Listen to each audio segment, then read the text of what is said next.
If it's her, I want to see it. Turn on the light. Movie की starting में हम देखते हैं हॉलीवुड के फेमस सेलिब्रिटीज को जो कि कैमरा पर इंटरव्यूज दे रहे थे और मॉन्स्टर्स के बारे में बता रहे थे, जहां पर कुछ लोग मॉन्स्टर्स पर बिलीव करते थे और कुछ नहीं। कुछ इंटरव्यू सीन्स के बाद में हम देखते हैं एडम ग्रीन को जो कि हॉलीवुड के फेमस हॉरर फिल्म मेकर हैं और वो भी मॉन्स्टर्स के बारे में बात कर रहे थे। एडम बताता है अपने कुछ प्रोजेक्ट्स और मूवीज के बारे में जहाँ पर उन्होंने फ्रोजन और हैचेट जैसी फेमस हॉरर मूवीज बनाई थी। अब एडम को विलियम डेकर नाम के एक आदमी के कुछ मेल्स और कुछ पेपर्स मिलते हैं जो कि एक रिटायर्ड प्राइवेट डिटेक्टिव था। डेकर ने लिखा था कि उसको मॉन्स्टर के बारे में पता है और वो काफी टाइम से इस पर रिसर्च कर रहा है और उसने मॉन्स्टर्स को डिस्कवर भी कर लिया है, जिसके अंदर वो एडम की हेल्प चाहता है उसकी स्टोरी दुनिया तक सामने लाने के लिए। डेकर ने एडम को कुछ डॉक्यूमेंट्स और कुछ फोटोज भी भेजी थी जो कि उन मॉन्स्टर्स की ही थी और उनसे रिलेटेड काफी कुछ उस फाइल के अंदर था। एडम अपने कैमरामैन और फ्रेंड विल के साथ डेकर से मिलने जाता है क्योंकि खुद एडम भी मॉन्स्टर्स को लेकर काफी इंटरेस्टेड था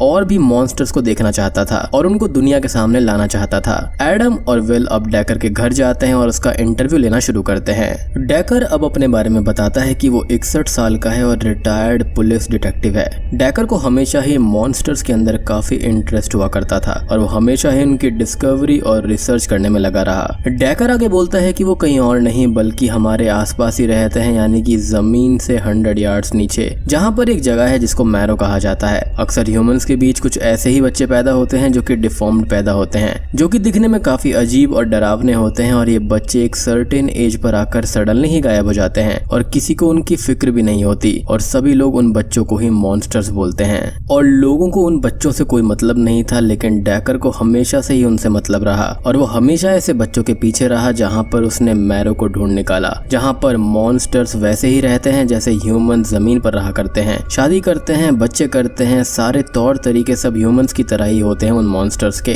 डेकर आगे अपने बचपन का किस्सा सुनाता है जहाँ पर वो बचपन में अकेला था, उसका भाई बहन या कोई दोस्त नहीं था, इसलिए वो ज्यादातर वक्त अकेले ही गुजारा करता और एक दिन उसने एक मॉन्स्टर देखा पहली बार, जिसका मुंह और आंखें सरपेंट जैसी थी और वो कुछ दूर खड़ा होकर डेकर को ही देख रहा था और सडनली गायब हो गया। डेकर ने ये बात घर आकर किसी को भी नहीं बताई क्योंकि सब उसको पागल समझते और उसके बाद उसने बहुत से मॉन्स्टर्स देखे हैं जो कि दिखने में अलग थे, उनका बिहेवियर भी अलग था और कुछ बहुत बड़े थे और कुछ बहुत ज्यादा छोटे भी थे। डेकर ने उनको रिकॉर्ड करने की कोशिश की लेकिन डे टाइम में कभी मॉन्स्टर बाहर नहीं आते और वो सिर्फ मैरो की ही फुटेज ले सकता है बाहर से और उन मॉन्स्टर्स की सिर्फ पेंटिंग ही उसने बनाई है कि वो कैसे दिखते हैं। अब एडम और विल वहां से जाने लगते हैं और कहते हैं कि वो अगले दिन डेकर का इंटरव्यू जारी रखेंगे और वो एक लॉक्ड रूम नोटिस करते हैं जिसके पास जाने से डेकर उनको रोक देता है और गुस्सा करता है, जो बात एडम को काफी अजीब लगती है। अब अगले सीन में एडम अपनी वाइफ और विल के साथ में खाना खा रहा होता है जहाँ पर उसकी वाइफ ये बोलती है कि उसको तो डेकर पागल लगता है और मॉन्स्टर जैसा कुछ भी नहीं होता, जिस पर एडम बोलता है कि उसको मॉन्स्टर पर बिलीव है और अगर वो रियल होते हैं तो एडम पहला होगा जो कि उनको दुनिया के सामने लाएगा और वो काफी फैसिनेटिंग हो सकता है।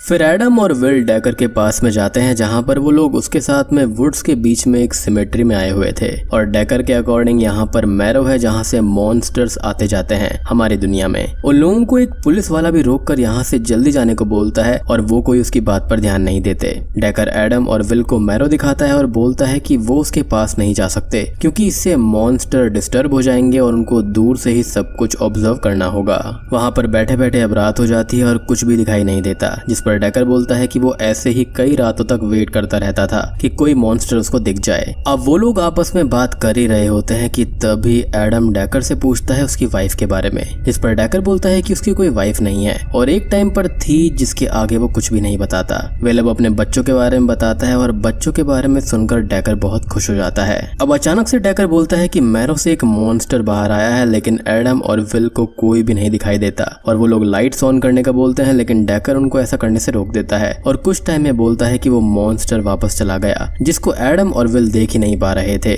और ना ही विल को कैमरा के अंदर वो मॉन्स्टर दिखाई दिया था। अब अगले दिन अपने ऑफिस में एडम एडिटर जॉश से लास्ट नाइट की फुटेज चेक करवाता है, लेकिन हर तरह से देखने पर उस फुटेज के अंदर उन दोनों को ही कोई भी मॉन्स्टर नहीं दिखता। फिर अगले सीन में डेकर कुछ ड्राइंग्स दिखाता है जिसके अंदर वो एक मॉन्स्टर को दिखाता है जिसका नाम डेकर ने ही वेंस रखा था। और डेकर बोलता है कि उसने वेंस को कभी भी सिमेट्री से ज्यादा बाहर आते नहीं देखा और उसके हिसाब से वेंस मैरो का गेटकीपर या फिर गार्ड होगा जो कि वहां के लोगों को गाइड करता है, क्योंकि वेंस को फॉलो करते हुए डेकर ने कई लोगों को देखा है। एडम पूछता है कि ये पेंटिंग्स डेकर ने बनाई हैं, जिस पर डेकर बोलता है कि ये पेंटिंग्स उसने एक आर्टिस्ट से बनवाई थी कमीशन पर। अब डेकर दूसरे मॉन्स्टर की पेंटिंग दिखाने लगता है और बातों ही बातों में बोलता है कि ये उसके बेटे ने बनाई है, जिस पर एडम पूछता है कि डेकर का बेटा है, ये बात उसने उसको कभी क्यों नहीं बताई। डेकर सीधा सीधा एडम के सवालों को इग्नोर कर देता है जैसे ही वो बेटे के बारे में बोलता है। खैर उसके बाद में वो लोग उसी सिमेट्री पे होते हैं यानी कि मैरो के पास में, और आज की रात भी वो मॉन्स्टर को रिकॉर्ड करने आए थे अपनी तैयारी के साथ, जहाँ पर उनके पास में नाइट विजन कैमरास और काफी सारी लाइट्स थी।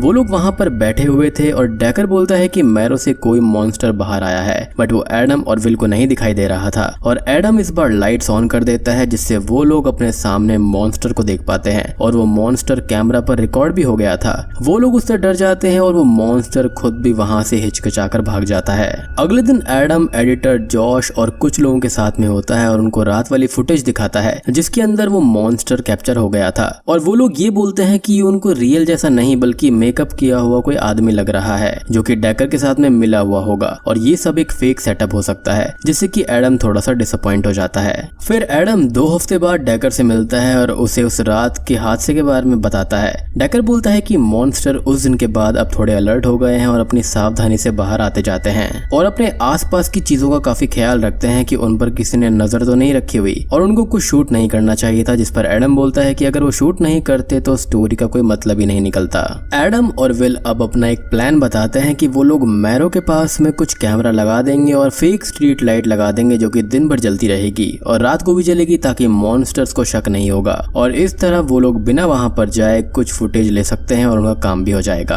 अगले सीन में एडम और विल उस मैरो के पास में 5 कैमरा लगा देते हैं जो कि सब कुछ रिकॉर्ड करेगा। फिर एडम फिर से डेकर का इंटरव्यू लेता है और डेकर बोलता है कि उसने अभी तक की रिसर्च में 40 से ज्यादा तरह के मॉन्स्टर्स देखे हैं या फिर उनकी स्पीशीज देखी है मैरो से आती हुई। एक मैरो एंट्रेंस अरिजोना में भी है लेकिन उसके बारे में डेकर को क्लियर नहीं पता, लेकिन एक एंट्रेंस यहाँ पर है जो कि वो जानते हैं। और उन मॉन्स्टर्स को अगर कभी भी पता चला कि ह्यूमन उनके पीछे है तो वो उस एंट्रेंस को ऐसे बंद कर देंगे जैसे कि वहां पर कभी कुछ था ही नहीं, और वो मे बी अंडरग्राउंड से भी किसी तरह दुनिया में ट्रेवल करते होंगे और वहां से वो कनेक्टेड होंगे। डेकर अब एक मॉन्स्टर की पेंटिंग दिखाते हुए बोलता है कि इसका नाम ब्रेला है जो कि अपना चेहरा अम्ब्रेला से कवर करके रखती है और वो देखने में काफी अट्रैक्टिव भी है। एक बार डेकर ने ब्रेला को एक आदमी के साथ देखा था और ब्रेला ने उस आदमी को अपने साथ सेक्सुअल डिजायर के लिए वो ले आई, और कुछ दिन बाद उस जगह से एक आदमी की लाश मिली जिसकी बॉडी काफी बुरी हालत में थी, जिसका चेहरा फटा हुआ था और हाथ पैर कटे हुए थे। शायद से वो वही आदमी था जिसे मैरो को किसी मॉन्स्टर ने जान से मार दिया होगा, और शायद से कोई मॉन्स्टर रेगुलरली ह्यूमंस को मार रहा है। वो आगे बोलता है कि दुनिया में कुछ मॉन्स्टर ऐसे भी हैं जो इविल हैं और वो ह्यूमंस को मार देते हैं। अब अगले सीन में एडम और विल उनके अपकमिंग शो की प्रोड्यूसर के साथ में होते हैं, जहां पर विल और प्रोड्यूसर सैरा ये बोलते हैं कि एडम को डेकर जो कि अब उनको पागल लग रहा था और शायद से वो जो मॉन्स्टर दिखा था वो भी कोई नकली ही होगा, और उन लोगों को डेकर से दूर रहना चाहिए और उनको अपने शो पर फोकस करना होगा। और वो लोग शो को होल्ड करके अपने ही करियर को होल्ड कर रहे हैं, जिस पर एडम बोलता है कि उन लोगों के पास में बहुत बड़ी अपॉर्चुनिटी है मॉन्स्टर्स के नाम की, और वो लोग इससे मार्केट के अंदर एक अलग तरह की आग लगा सकते हैं। और इस तरह से एडम सैरा और विल को कन्विंस कर लेता है अपनी डॉक्यूमेंट्री के लिए।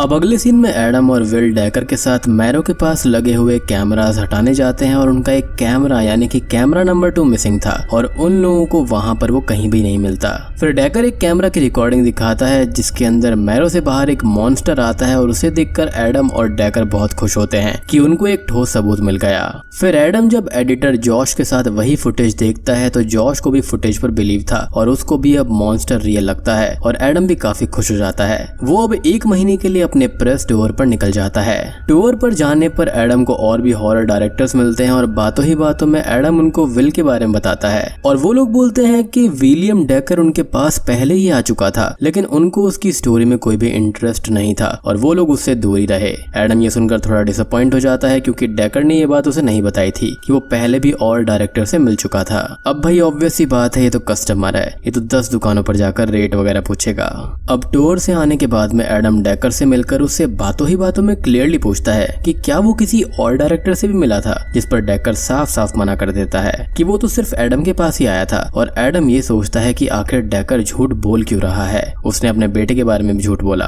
खैर एडम और विल जॉश के साथ होते हैं और जॉश उनको कैमरा फुटेज दिखा रहा था जो कि पूरी किसी ने नहीं देखी थी, जिसमें डेकर कुछ कैमरास एक एक करके बंद कर देता है और मैरो के पास बैठकर एक स्पून से किसी को कुछ खिला रहा था, या फिर वो ये चीजें इमेजिन कर रहा होगा कि वहां पर कोई है, यानी कि वो मेंटली सिक था। दूसरी फुटेज में डेकर मैरो के पास बैठा हुआ था और वहां बैठकर रो रहा था। एडम, जॉश और विल अब आपस में बात कर रहे होते हैं कि डेकर जो भी कर रहा है वो बहुत ही अजीब है और वो ऐसा कर क्यों रहा है। मे बी वो मॉन्स्टर में किसी को अपना बेटा मानता हो या फिर वो मेंटली इल होगा, और मे बी कोई ऐसा पर्सन तो जरूर होगा ना जो कि डेकर को जानता हो और उसके बारे में सब बता सकता हो। और एडम को याद आता है कि डेकर बॉस्टन में पुलिस डिटेक्टिव था और वो विल के साथ बॉस्टन जाने का डिसाइड करता है। एडम और विल बॉस्टन जाते हैं जहां पर पुलिस हेड ऑफिसर उनको बताता है कि यहाँ पर कोई भी विलियम डेकर नाम का आदमी काम नहीं करता था, और ये चीज विल और एडम को अंदर से हिला देती है। वो दोनों वापस आ जाते हैं और वो डिसाइड करते हैं कि बिना डेकर के मैरो वो जाएंगे और देखेंगे कि वहां पर क्या सच है क्या झूठ है। वो लोग मैरो जाते हैं जहां पर उनको किसी के फुटस्टेप सुनाई देते हैं और कोई एडम का बूट अंदर खींच लेता है। वो लोग इसको भी नॉर्मली ही लेते हैं और तभी वहां पर डेकर आ जाता है और बोलता है कि उनको यहाँ पर नहीं आना चाहिए था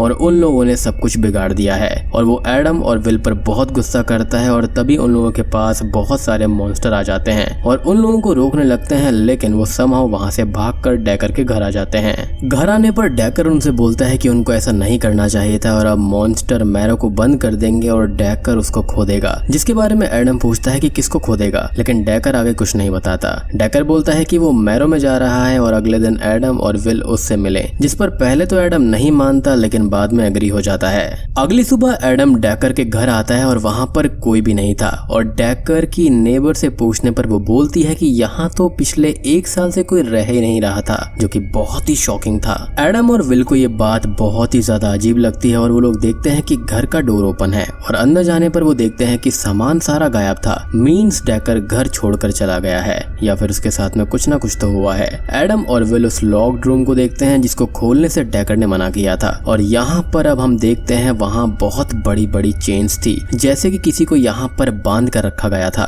और वहाँ पर बहुत गंदगी भी थी। एडम और विल सिमेट्री जाते हैं जहाँ पर अब मैरो एंट्रेंस थी ही नहीं, जैसे कि वहाँ पर वो हो ही ना। अब मूवी के एंडिंग सीन में एडम फाइनल इंटरव्यू रिकॉर्ड करता है और बहुत परेशान और डरा हुआ हमको दिखाई देता है और बोलता है कि 1 महीना हो गया है आखिरी डेकर से कांटेक्ट हुए, मतलब उसके गायब हुए, और तब से कोई भी कांटेक्ट नहीं हो पाया है उससे। और अभी खोया हुआ कैमरा नंबर 2 एडम को भेजा गया है और उसकी रिकॉर्डिंग एडम दिखाता है। रिकॉर्डिंग में कोई उस कैमरा को लिए हुए मैरो के अंदर जा रहा था और वहां पर डेकर को एक सेल में नेकेड कैद कर रखा गया था और डेकर डरते हुए बोलता है कि मॉन्स्टर्स नहीं होते, और जिसने कैमरा पकड़ा हुआ था वो डेकर को टॉर्चर करता जा रहा था। अगले सीन की रिकॉर्डिंग में हम एडम के घर को देखते हैं जहां पर कैमरा उसे रिकॉर्ड कर रहा था और उसके पास हम कैमरा पकड़ने वाले का हाथ देखते हैं जो कि शॉकिंगली एक मॉन्स्टर का था और वो एडम पर अटैक कर देता है। तो मुझे पर्सनली ऐसा फील होता है कि जो उसका बेटा होगा ना वो भी पक्का मॉन्स्टर था जिसको उसने यहाँ पर कैद कर रखा होगा, यानी कि अपने घर के अंदर। वो चेन्स इस बात का सबूत हैं। इवेंचुअली वो आजाद हो गया और उसको पता चल गया था कि मॉन्स्टर्स के बारे में ह्यूमंस को पता चल चुका है।